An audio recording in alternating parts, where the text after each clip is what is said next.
इसी पर एक और इनका फरमाइश था कि फुदुर फुदुर कुदाना टुकुर टुकुर तकना जियते रहो, फुदुर फुदुर टुकना कुदुर तकना जियते, हाँ हाँ जियते रहो, भौजी तोर दूध पियना जियते रहो, भौजी तोर दूध पियना जियते रहो। हाथ में सुतना बेड़े पे मुतना जियते रहो,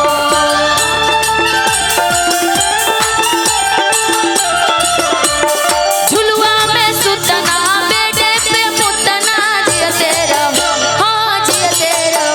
भौजी तोर दूध पियना जियते रहो, भौजी तोर दूध पियना जियते रहो। सबका से कहना मामाई कहना जियते रहो,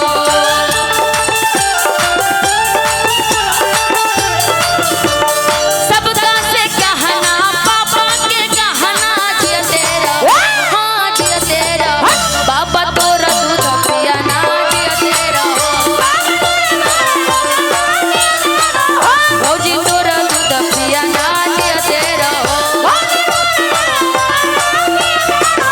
भौजी तोर दूध पियना जियते रहो। 50 से चलता है